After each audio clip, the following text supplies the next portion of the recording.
ಧನುಷ್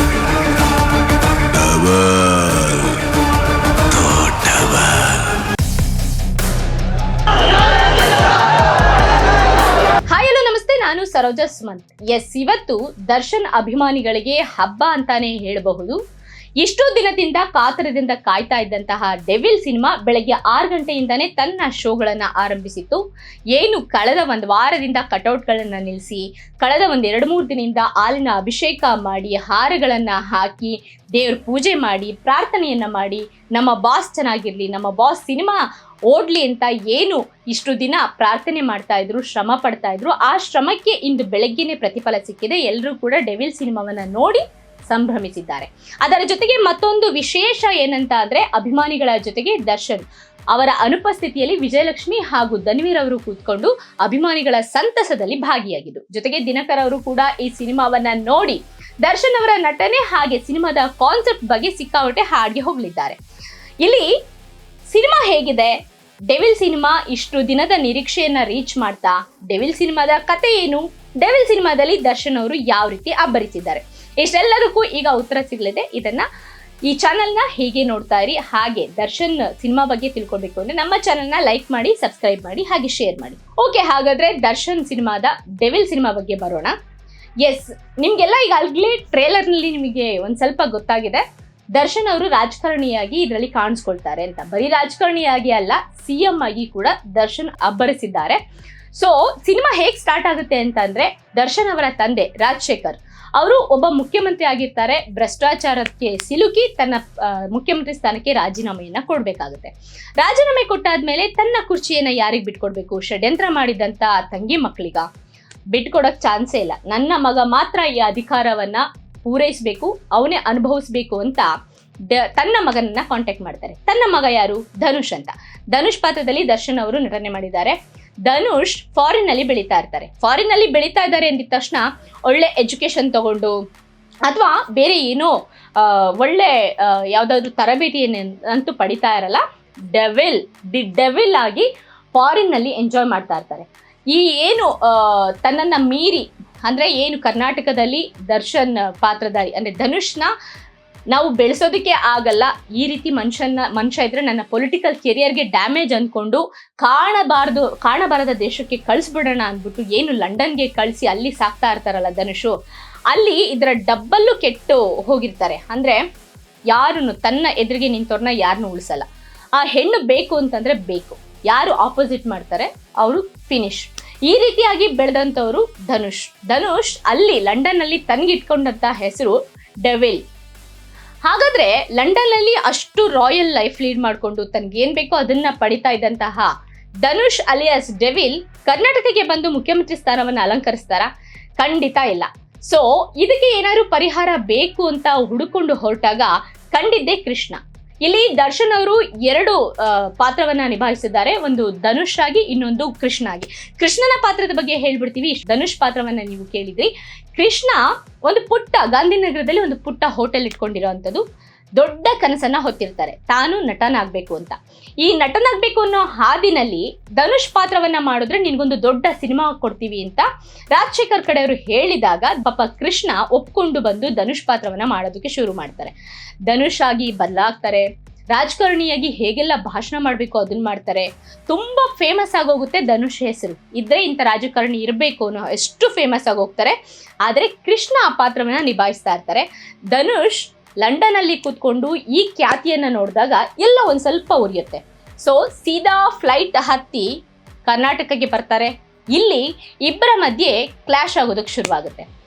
ಈ ಕ್ಲಾಶ್ ಹೇಗಾಗತ್ತೆ ಅನ್ನೋದನ್ನ ಸಿನಿಮಾದಲ್ಲಿ ನೋಡಿದ್ರೇನೆ ಅದ್ಭುತವಾಗಿರುತ್ತೆ.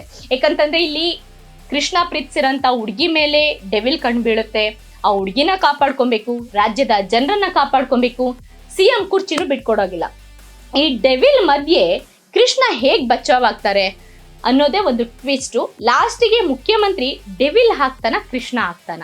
ಸತ್ತಿದ್ಯಾರು, ಬದುಕಿದ್ಯಾರು, ಲಾಸ್ಟಲ್ಲಿ ಬರುವಂತಹ ಸನ್ನೆ ಏನು, ಇಷ್ಟೂ ಕೂಡ ನಮಗೆ ಕುತೂಹಲ. ಲಾಸ್ಟಿಗೆ ಬರ್ಬೇಕಾರೆ ಛೇ ಇದಾಗಿದ್ದ, ಹಿಂಗಾಯ್ತಾ ಅನ್ನೋ ಕುತೂಹಲ ಖಂಡಿತ ಹುಟ್ಟುತ್ತೆ. ಇಲ್ಲಿ ದರ್ಶನ್ ಅವರನ್ನ ನಾವು ಏನು ಕಳೆದ 1.5 ವರ್ಷದಿಂದ ಕೊಲೆ ಕೇಸ್ನಲ್ಲಿ ನೋಡ್ತಾ ಇದ್ವಿ, ಇಲ್ಲ ಜೈಲಿಂದ ಹೊರಗೆ ಬಂದಾಗ, ಕೋರ್ಟಿಗೆ ಹೋದಾಗ, ಅಥವಾ ಕೆಲವೊಂದು ವಿಡಿಯೋಗಳಲ್ಲಿ ದರ್ಶನ್ ಅವ್ರನ್ನ ನೋಡ್ತಾ ಇದ್ವಿ. ಆದರೆ ದರ್ಶನ್ ಅಭಿಮಾನಿಗಳಿಗೆ ಏನ್ ಇಷ್ಟ ಆಗುತ್ತೆ ಅಂತ ಅಂದ್ರೆ ದರ್ಶನ್ ಅವರ ಆ ಮುಗ್ಧತೆ ಸಿನಿಮಾದಲ್ಲಿ ಕಾಣಿಸುತ್ತೆ.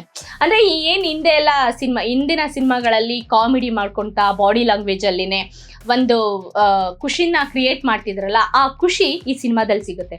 ವಾವ್, ದರ್ಶನ್ ಇಷ್ಟು ಚೆನ್ನಾಗಿ ಕಾಣಿಸ್ತಾರ, ಇಷ್ಟು ದಿನ ನಾವು ದರ್ಶನ್ನ ಮಿಸ್ ಮಾಡ್ಕೊಂಡ್ವಾ ಅನ್ನೋ ಫೀಲು ಅಭಿಮಾನಿಗಳಿಗೆ ಬಂದೇ ಬರುತ್ತೆ. ಅಂದ್ರೆ ಅವರು ತೆರೆ ಮೇಲೆ ನಗಿಸುವಂತಹ ರೀತಿ, ನಟನೆ ಮಾಡುವಂತಹ ರೀತಿಗೂ ಅದನ್ನ ನೋಡಿದ ತಕ್ಷಣ ಅವರು ಜೈಲಲ್ಲಿ ಇರುವಂತಹ ವಿಜುವಲ್ ಕಣ್ಮುಂದೆ ಬರುತ್ತೆ. ಒಂದು ಕ್ಷಣ ಸಿಂಪತಿನೂ ಬರುತ್ತೆ, ನಮ್ಮ ಬಾಸ್ಗಿಂತ ಪರಿಸ್ಥಿತಿ ಬರಬಾರ್ದಿತ್ತಲ್ವ ಅಂತ ಅಭಿಮಾನಿಗಳು ಥಿಯೇಟರ್ನಲ್ಲೇ ಮಾತಾಡ್ಕೊಂಡಿರುವಂತಹ ಪರಿಸ್ಥಿತಿ ಕೂಡ ನಿರ್ಮಾಣ ಆಗಿತ್ತು.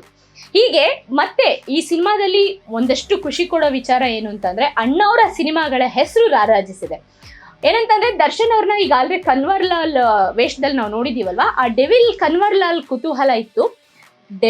ಅಂಬರೀಷ್ ಅವರ ಕನ್ವರ್ಲಾಲ್ ಬರುತ್ತೆ, ವಿಷ್ಣುವರ್ಧನ್ ಅವರ ಸಿಂಹಾದ್ಯ ಸಿಂಹ ಬರುತ್ತೆ, ಹಾಗೆ ಅಣ್ಣವರ ಕಸ್ತೂರಿ ನಿವಾಸ ಸಿನಿಮಾ ಬರುತ್ತೆ, ಮಯೂರ ಸಿನಿಮಾ ಬರುತ್ತೆ. ಹೀಗೆ ಎಲ್ಲಾ ದಿಗ್ಗಜರ ಪಾತ್ರಗಳು ಕೂಡ ನಮ್ಮ ಕಣ್ಣ ಮುಂದೆ ಬರುವಂತಹ ಪಾತ್ರಗಳು ಅಲ್ಲಿ ಒಂದಷ್ಟು ಸನ್ನಿವೇಶಗಳನ್ನ ನಿರ್ಮಾಣ ಮಾಡಿದ್ದಾರೆ.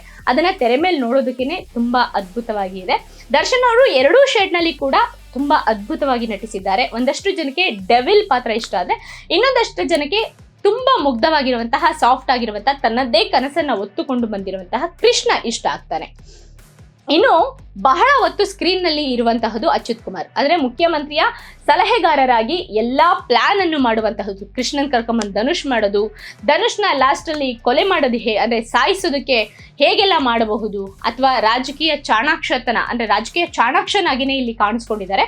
So full screen Achyuth Kumar ಅವರು ತುಂಬಾ ಅದ್ಭುತವಾಗಿ ನಿಭಾಯಿಸಿದ್ದಾರೆ. ಹಾಗೆ ಗಿಲ್ಲಿ ನಟನ ಕಾಮಿಡಿಯನ್ನ ಇವಾಗಲೇ ಈಗ ಟ್ರೇಲರ್ ಅಲ್ಲಿ ನೋಡಿದ್ದೀರಾ, ಅಲ್ಲೊಮ್ಮೆ ಇಲ್ಲೊಮ್ಮೆ ಬಂದು ನಕ್ಕು ನಲಿಸಿ ಹೋಗ್ತಾರೆ.